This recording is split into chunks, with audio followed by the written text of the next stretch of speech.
Alhamdulillah pada malam hari ini kita masih bisa melaksanakan salah satu kewajiban kita, yakni thalabul ilmi. Mudah-mudahan setiap pertemuan kita akan mendapatkan ilmu yang manfaat di dunia wal akhirah. Amin ya rabbal alamin. Salatullah wa salamuhu, semoga selalu senantiasa tercurahkan kehadiran baginda kita Nabi besar Muhammad sallallahu alaihi wasallam yang selalu kita harapkan syafaatnya. Mudah-mudahan kita, keluarga kita semuanya senantiasa diakui sebagai umatnya dan kelak akan mendapatkan syafaat beliau. Amin ya rabbal alamin. Bapak-bapak, ibu-ibu, jamaah sekalian rahimakumullah, saya membaca salah satu sejarah atau riwayat. Wa'lam anna Nabi sallallahu alaihi wasallam, ketahuilah sesungguhnya karena Nabi sallallahu alaihi wasallam lama balagha minal umuri arba'ina sanah, ketika kanjeng Nabi berumur 40 tahun, naba'allahu ta'ala fi yaumil isnin fi syahri rabiul awal.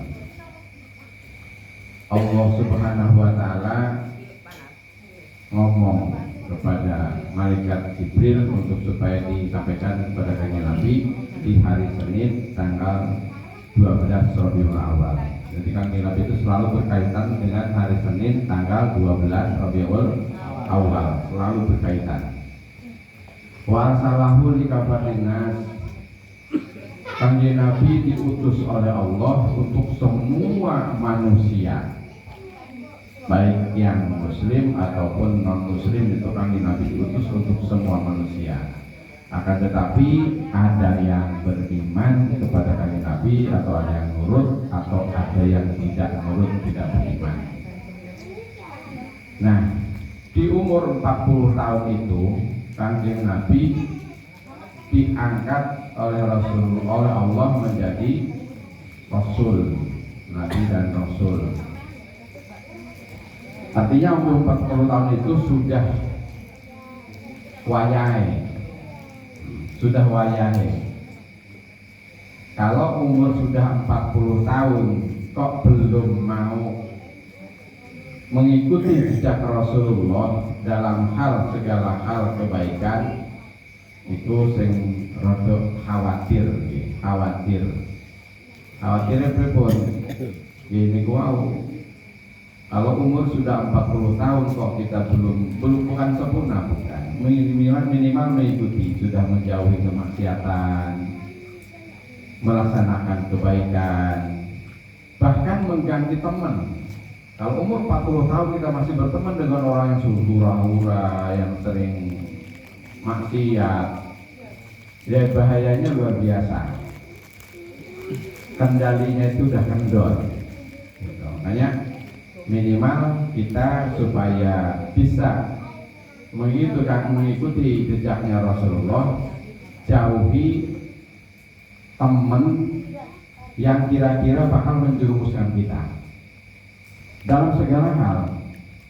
Ini konco guru kerjaannya maksiat, setelah aku tak ganti konco, kan banyak teman yang lebih baik. Al-mar'u ala dini khalilihi falyanzur ahadukum mayyukhalil, kata Rasulullah. Seseorang itu akan tergantung kepada teman dekatnya. Kalau teman dekatnya rajin ibadah, mesti kita juga ke bawah. Itu. Kalau teman dekatnya masih senang maksiat, kemungkinan besar yang tadinya rajin juga bisa nyemplung lagi, gitu. Nyemplung lagi ke kemaksiatan. Makanya cari teman yang menurut kita, oh kayak rajin ibadah, terus tak sederilah menolong aku yo ke bawah-bawah kesawaban dan jadi rajin ibadah. Itu trik kita, cara kita. Kalau Gusti Allah sudah selesai, agama sudah selesai ketika kanjeng Nabi menerima wahyu itu umur 40 tahun. Kanjeng Nabi wafat umur 63. Berarti berapa tahun dari pertama menerima wahyu? 23 tahun. Kurang 2 bulan kanjeng Nabi wafat, itu ayat terakhir berturunkan. Al yauma akmaltu lakum dinakum wa atmamtu alaikum Madinah wa ridwanul Islam Madinah. Sudah sempurna. Jadi agama Islam itu sudah sempurna. Mau yang apa aja sudah selesai oleh Kanjeng Nabi, sudah disampaikan kepada umatnya. Tinggal kita menggali. Nah, kita kan belum sempurna menemukannya, ilmu yang kita gali itu belum sesuai apa yang diajarkan oleh Kanjeng Nabi. Sudah sempurna. Mau nanya bab apa aja, itu ada, sudah selesai. Nggak usah bikin fatwa baru lah cara itunya. Nah, udah nggak usah bikin kaul-kaul atau ucapan-ucapan baru lagi, sudah selesai. Gitu. Nah, kita kaitannya bukan dengan masalah ke situ, tapi kalau sudah umur 40 tahun, kok icik panah abot diajak di masjid dan untuk musola, itu perlu dipertanyakan. Bu, misalnya bapak angel dia musola pada masjid tekoni, Pak sampai dua masalah apa loh kalau Insya Allah. Dua masalah apa kalau Insya Allah. Soalnya apa? Kan masjid atau musola kan termasuk Baitullah yang ada di lingkungan kita. Kok orang mampir di masjid atau di umahe loh, kok ini masalah apa? Apa ya nesuan kalau Insya Allah di orang masjid atau musola. Pokoknya mantau kalau Insya Allah. Nah kan kalau Baitullah ada yang disebut di Mekah Baitullah, ya benar, apa-apa. Masjid juga termasuk salah satu Baitullah yang ada di lingkungan kita. Nah kalau ada kita masih berat banget kok melangkahi masjid wis umur 40 tahun. Ini masalah apa? Tekoni awak dhewe tekoni awak dhewe. Ini masalah apa kalau Gusti Allah? Dan kan kalau ada masalah sama manusia kan moh aku wong kae. Wah aku jadi masalah, saya mangkal. Nah ini ada masalah apa kalau Gusti Allah kalau kita ngoro di rumahnya?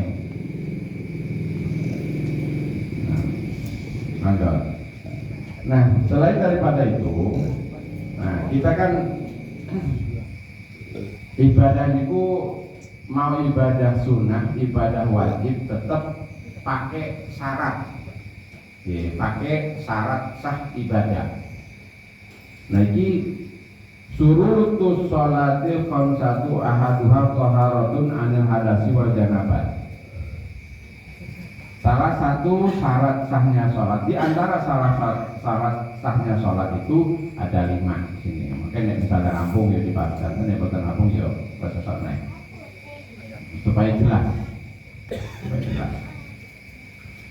Ahaduha taharatun anil hadas. Yang pertama harus bersih dari hadas. Hadas itu ada berapa? Ada 2. Hadas kecil dan hadas besar. Sentok kayak gitu wong.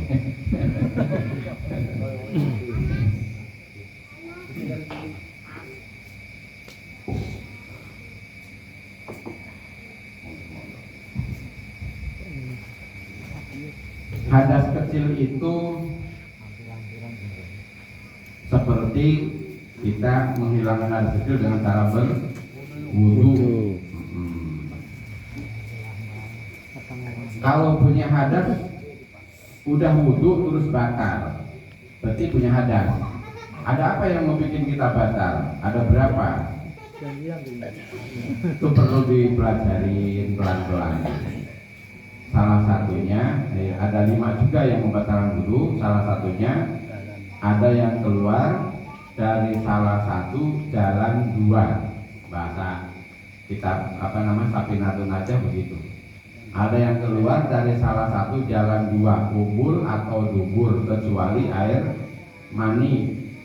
Nah, ada yang keluar dari salah satu jalan 2, kubul itu depan kemaluan, dubur itu belakang tempat pembuangan. Dan yang keluar apa? Enggak tahu, pokoknya ada yang keluar aja. Mau angin, mau benda keras, benda cair, tetap batal. Ada yang keluar dari salah satu jalan, mau kecil mau gede tetap batal, walaupun cuma nongol tak mlebu meneh. Bapak ini saya nongol tak mlebu meneh. Ada Pak, tahu krominan? Nah itu krominan itu cacing itu, kan kotak itu nongol mlebu itu. Dan yang nggak percaya kalau disampaikan pas krominan ngocok, kayak ngocok, ya, kayak mikroskop. Nah, itu batal, kriminal itu batal. karena keluar dari dalam dan dari lubang yang membatalkan, bukan dari mulut atau dari hidung. Ya, itu dari pokoknya dari bawah, keleminan batal.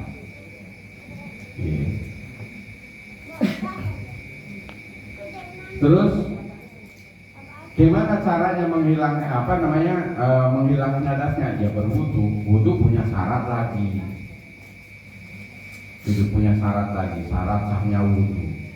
Wudu pakai air suci dan mensucikan. Tidak boleh pakai air yang mustakmal atau mutan najis atau najis. Mutan najis koyo apa najis itu beda. Ya. Nah, kita nggak usah jauh-jauh dulu. Nanti terlalu ruwet kebanyakan. Nah, itu wudu batal ketika ada salah satu yang keluar dari salah satu jalan dua, kubul atau dubur, kecuali air mani. Kalau air mani mah nggak batal wudunya, tapi wajib mandi. Nah, kan lucu kadang-kadang hukum ini ya. Keluar air mani nggak batal wudu, tapi wajib mandi. Tapi ini adus nggak kecekal berarti ke kubul atau duburnya. Ya gampang kan, banyak cara. Mungkin mandinya pakai sarung, jadi ngusapnya ditimpal pakai sarung, jadi nggak langsung kena dampal telapak tangan. Gampang caranya. Nah itu kok sampai ada kejadian orang wudhu terus keluar air mani. Nah ini makanya disiapkan hukum sama ulama karena menceritakan orang-orang yang ada di seluruh dunia. Nah yang diceritakan itu, yang seperti itu, ternyata orang-orang Arab itu nafsunya gede banget, lebih kencang nafsunya daripada jaran, 18 kali lipat daripada jaran. Ini namanya. Jadi ini wis kencang pokoknya langsung muncrat. Ceritanya pas wis udah wudu terus dia mau berangkat ke masjid. Tidaklah masjid makan di masjid kok bokong semok paling. Goyang goceng cepat. Menggoda iman. Keluar air mani nggak batal wudunya tapi wajib mandi. Nah mandinya terserah kalian. Eman wudunya jangan sampai batal wudunya. Berarti saya mandi boleh nggak apa-apa. Mungkin pakai sarung tangan atau mungkin dia pakai kain terus bersihin di kubul dan duburnya, jangan sampai menyentuh tapak tangan, bisa. Atau mungkin pakai keran semprot gitu, enggak tanpa dipegang, semprot setim kotor banget setim. Sekarang memang modern gampang ya. Contohnya gampang. Kalau dulu itu gimana? Ya kita ditimpal. Kalau dulu mah timpal bisa timpal. Nah, ada kecil. Terus yang kedua apa? Batal wudu. Bersentuhan kulit laki-laki dan perempuan yang bukan muhrim. Nah, ternyata perkembangan dari situ lumayan luas. Bersentuhan kulit ya, bahasanya kan di situ jelas, bersentuhan kulit laki-laki dan perempuan yang bukan muhrim. Kulit itu kita tahu namanya kulit, bukan kuku, bukan gigi, bukan rambut. Nah, zaman di pondok dulu kan itu pakai tebak-tebakan. Ayo Mas Andri, siapa yang tahu batal kalau megang perempuan enggak batal? Ini dipegang, ternyata kalau kuning udah batal. Rambutnya. Saking senengnya paling kalau cewek atau kalau bojone lah untuk cewek. Kalau bojone yuk aku pengen nyekel awakmu tapi pengen coba batal dong buku ini terus sangat kalau bojone tok nyekel ora batal bukan kulit soalnya kan bahasanya jelas. Makanya di situ kalau menjelaskan hukum fikih kudu bener-bener gamblang apa kata-katanya, kalimatnya seperti apa, itu perlu pembahasan. Oh ternyata bersentuhan kulit. Kalau bukan kulit nggak batal, ya nggak batal. Mau bukan kulit, kuku nggak batal, rambut nggak batal, megang rambut cetok misalnya, itu rambut bocor nih nggak batal. Terus ada lagi, ini bukan masih mazhab Syafi'i ya, masih mazhab Syafi'i, bukan mazhab yang lain. Kalau megang anak kecil yang belum balik gimana? Nah, magang anak kecil yang belum balik itu tergantung ada perasaan. Kalau misalkan perasaannya ada nafsu tetap batal dan dosa sama, dosa. Itu misalnya laki-laki lah, contohnya laki-laki ngeliat wedok cilik di bawah umur 9 tahun misalnya, belum haid ya. Bocah ayu dilala, gua dicekal dia ambungi tapi nafsu dia, ya batal. Atau cuma megang tok ya batal tetap. Gitu, karena ada nafsu. Sama begitu juga sebaliknya, perempuan melihat laki-laki yang masih kecil tapi dia dengan nafsu, batal tetap. Persentuhan kulit laki-laki dan perempuan yang bukan muhrim ada berapa muhrim? Hitungnya gini muhrim tuh. Hitungnya misalnya ini jari yang paling gampang. Ini kita. Ke atas siapa? Ibu. Ini laki-laki contohnya ya. Laki-laki ke atas ibu, terus kakak, adik, kakak, terus bude, bule, mbah.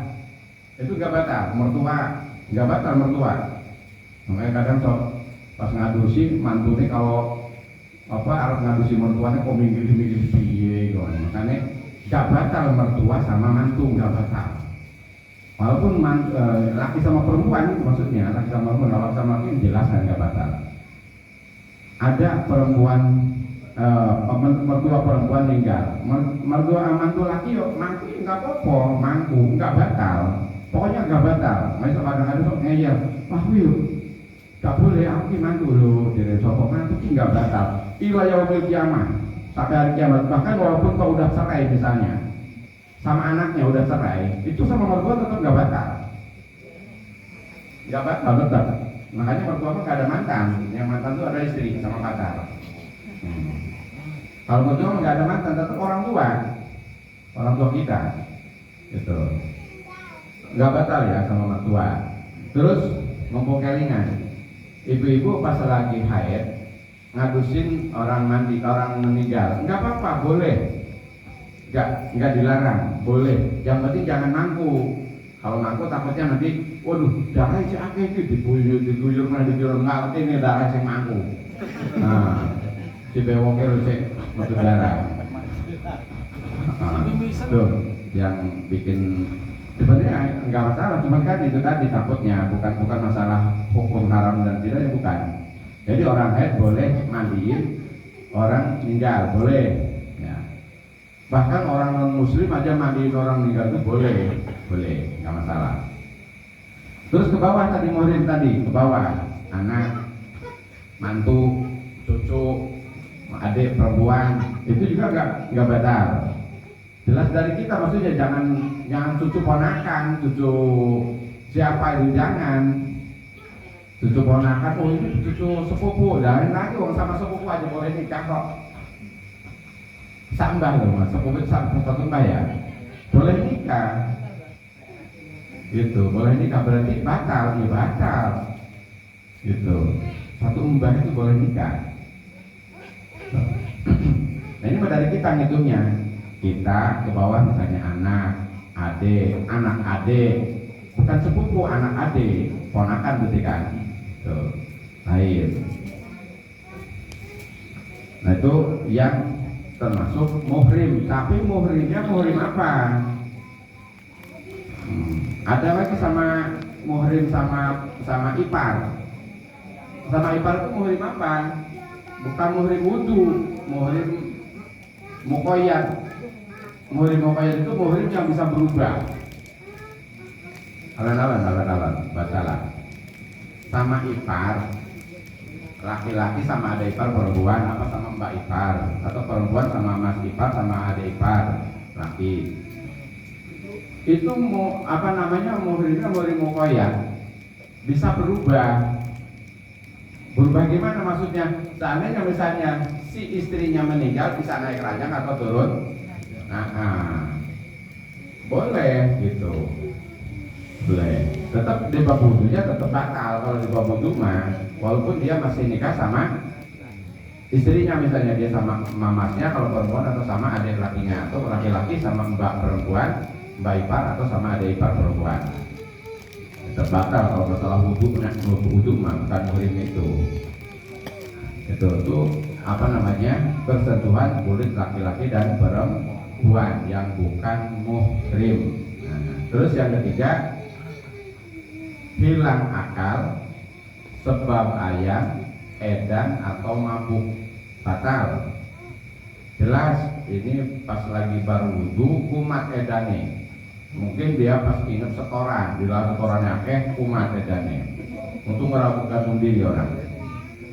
Nah, kumat edannya batal wudhunya. Atau udah wudhu punya penyakit epilepsi, kumat busa, batal wudhunya. Terus apalagi dikejutin dikagetin atau kaget sendiri, mungkin mendengar petir atau mendengar mercon, teratap sampai hilang, batal wudhunya. Itu hilang akal tuh, hilang akal sama aja, hilang sejenak, teratap gitu sampai, kan kita yang ngerasain, hilang, jelas batal. Baik dikagetin atau mungkin kaget sendiri mendengar sesuatu atau menemukan sesuatu hal, kita dalam keadaan sudah berwudu, batal wudhunya. Hilang akal sebab ayam, edan atau mabuk.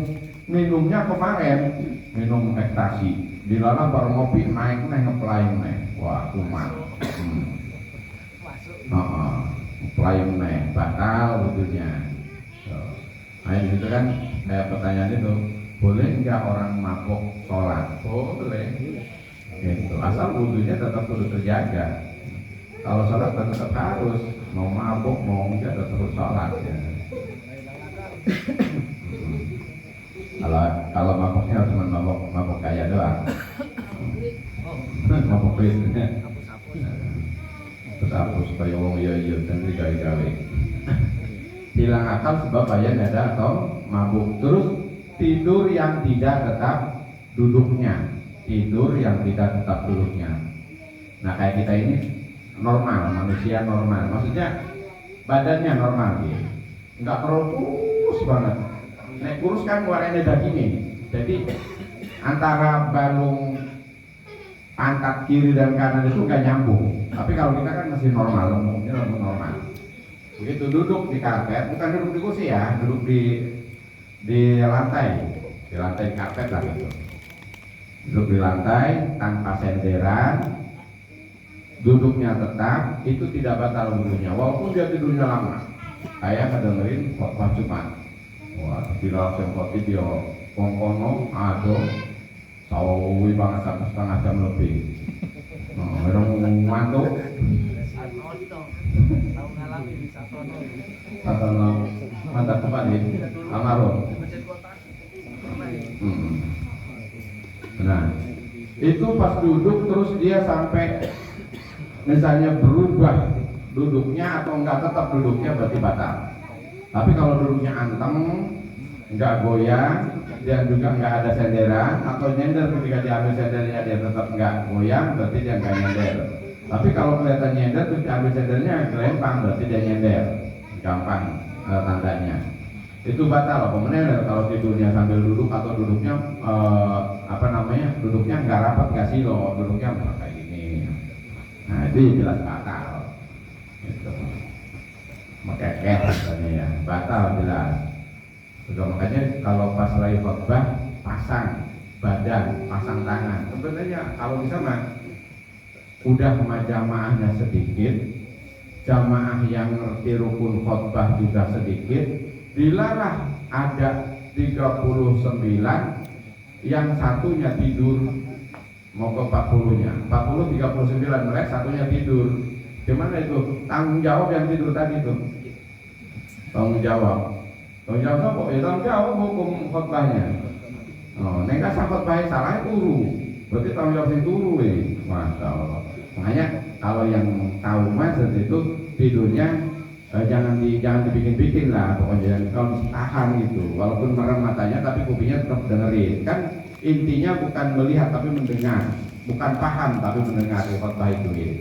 Khotbah Jumat itu nggak paham nggak masalah, yang penting mendengar, kuncinya di situ.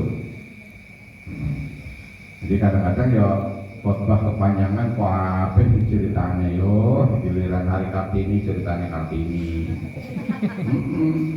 Soal khotbah modelnya nggak boleh sebenarnya. Khotbah itu nggak perlu paham. Satu kuncinya Pak, untuk bapak-bapak khususnya, khotbah Jumat itu kita kan 2 kali, ada khotbah 1, khotbah kedua. Itu berarti kita dalam keadaan sholat zuhur 2 rakaat. Pas khotbah itu sholat zuhur 2 rakaat. Nah kemarin pas di masjid saya nyampein hadis tentang bab itu. Walaupun kalau di Kanjeng Nabi contohnya, walaupun masal hasok megang kerikil, kalau dulu mungkin masjid Kanjeng Nabi kan masih banyak kerikil. Pas lagi khotbah berjalan megang kerikil. Nah dicontohin di sini kan nggak ada kerikil, megang tasbih lah. Lagi khotbah kok megangin tasbih, mau dia baca mau enggak baca, mau wiridan atau enggak wiridan tetap batal. Gak boleh pokoknya. Diem pokoknya, diem. Udah nggak usah aktivitas apa-apa, diem, dengerin. Paham nggak masalah. Gitu. Bisa aja kuncinya teman-teman itu bahwa khotbah itu kita lagi sholat zuhur 2 rakaat. Apa meneh kok ngobrol, apa meneh kok istilahnya selengean ngobrol sana sini, terus juga ya malah di luar rokokan barang. Lebih toko undangnya malah hudud lah kayak khotbah rokoknya runtek. Ya ada kayak gitu ada. Ya alhamdulillah udah mau Jumatan, cuma itu tadi. Wa kullu man bi ghairi ilmin ya'malu i'maluhu mardudatun la tuqbalu. Setiap orang yang beribadah tanpa ilmu mardud ditolak, itu ibadahnya enggak diterima. Ya itu kan kayak gitu modelnya. Itu. Dia mau Jumatan tapi yo mau enggak pakai ilmu. Jangankan kita pakai ilmu apa punya ilmu, kalau salah menggunakan ilmu itu salah. Apalagi enggak pakai ilmu, salah banget gitu ya. Nah itu tadi dicek, anda ngobrol mana ngobrol ke khotbah ya bodoh kan saya ya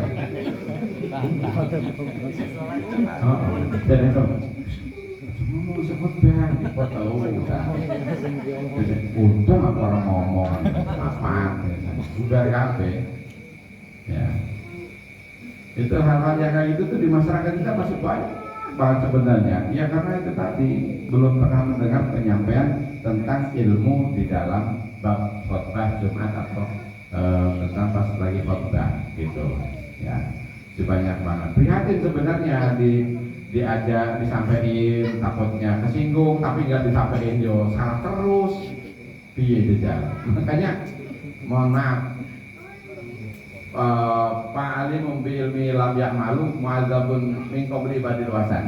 Orang alim, orang pinter enggak mengamalkan ilmunya, artinya gini, orang salah kok didiemin. Mu'adzabun min qabli badil wasan. Orang itu, orang alim tadi tahu orang salah kok diem aja, enggak diomongin, enggak ditegur, ibadahnya kok salah didiemin aja. Itu bakal disiksa sebelum orang yang menyembah berhala. Beban loh. Punya ilmu itu beban. Mana orang ngomong, buat kesinggung, orang ngomong ya parah ya. Piye caranya?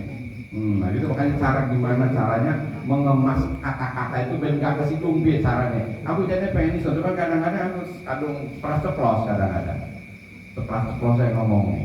Nah, tapi tujuannya bukan benci, naudzubillah bukan benci, tapi untuk menyampaikan yang hak, yang benar gitu. Bukan lo punya ilmu itu. Nah, ada orang salah, iya kalau di Jakarta kok salah itu tadi, waduh, itu misalnya, waduh sholat itu, makanya sampai ada cerita kan di masjid orang alim itu naumul alim afdolu min ibadatil jahil. Tidurnya orang alim lebih utama ketimbang ibadahnya orang bodoh. Tidurnya orang pintar lebih utama ketimbang ibadahnya orang bodoh. Kenapa? Mau ibadah tapi salah terus, mendingan turu tapi nggak maksiat. Itu bedanya. Gitu loh, ya. Berat banget sebenarnya. Makanya bolak-balik ayo ngaji. Bab Jumatan mawon ayo dicek banget.